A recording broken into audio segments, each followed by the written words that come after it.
বাসায় তো এক দিন এক রকমভাবে বিরিয়ানি রান্না করা হয়, কারণ সবসময় তো আর বিরিয়ানি রান্না করা হয় না। যেদিন বিরিয়ানি রান্না করা হয় সেই একই প্রসেসে কিন্তু সবসময় রান্না করা হয় না। তাহলে চলো আজকে কিভাবে রান্না করেছিলাম সেটাই তোমাদেরকে দেখাই। প্রথমে টক দই, আদা, রসুন আর হালকা একটু মরিচের গুঁড়া দিয়ে খুব ভালো করে আমি মাংসটা ম্যারিনেট করে রেখে দিব। আমার হাতে বেশ কিছুটা সময় ছিল, তাই আমি ম্যারিনেট করে এই যে বক্সে খুব সুন্দর করে পাতিয়ে পাতিয়ে রেখে তারপর হলো ফ্রিজে রেখে দিব।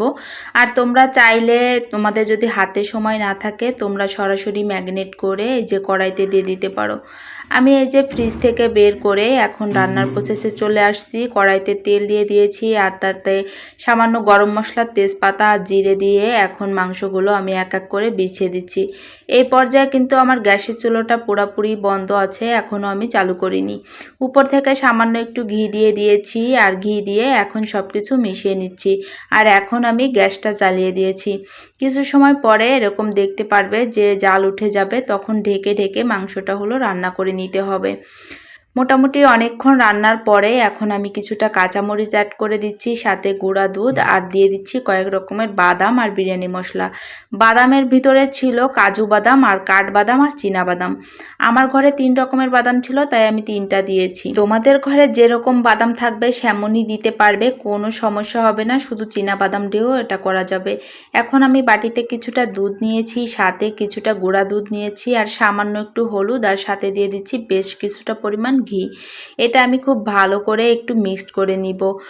দুধটা কিন্তু একদম মিডিয়াম গরম, খুব বেশি গরম দুধের ভিতরে এগুলো মিক্সড করার প্রয়োজন হবে না। এখন বাসমতি চালটা আমি লবণ দিয়ে ভিজিয়ে রেখেছিলাম, তারপর আমি ধুয়ে নিয়েছি আর এখন আমি ফুটানো জলের ভিতর দিয়ে দিচ্ছি। আর জলের ভিতর দিয়েছিলাম তেজপাতা, শাহি জিরা আর স্টার অ্যানিস।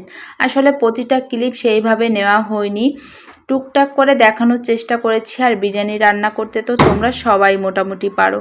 বাসমতি চাল দিয়ে আজকে বিরিয়ানিটা করেছিলাম আর আজকে হলো লেয়ার করে বিরিয়ানি করব। বাসমতি চালটা 80% সেদ্ধ করে নিয়েছি আর এখন জল ঝরাতে দিয়েছি আর লেয়ার করে নিচ্ছি। প্রথমে চালের লেয়ার দিয়েছি, তারপর মাংস আর ওই যে দুধটা দিয়ে রেখেছিলাম ওই দুধটা। এখন দেখি আমি পেঁয়াজ বেরেস্তা করিনি, আর এটা আমাকে বৌদিই বলছিল যে দিদি তুমি পেঁয়াজ বেরেস্তা তো করনি।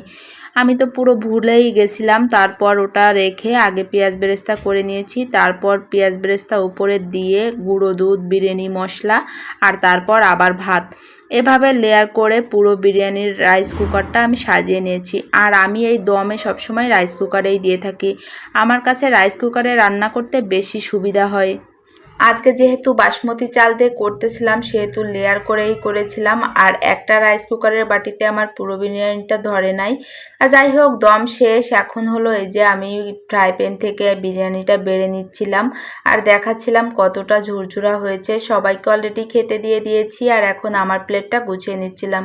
বিরিয়ানি রান্নাটা তোমাদের কাছে কেমন লেগেছে অবশ্যই জানিও। আজকে তেমন পুরোপুরি রেসিপি দিতে পারলাম না, আবার রেসিপি থেকে কোনো অংশে কমও না।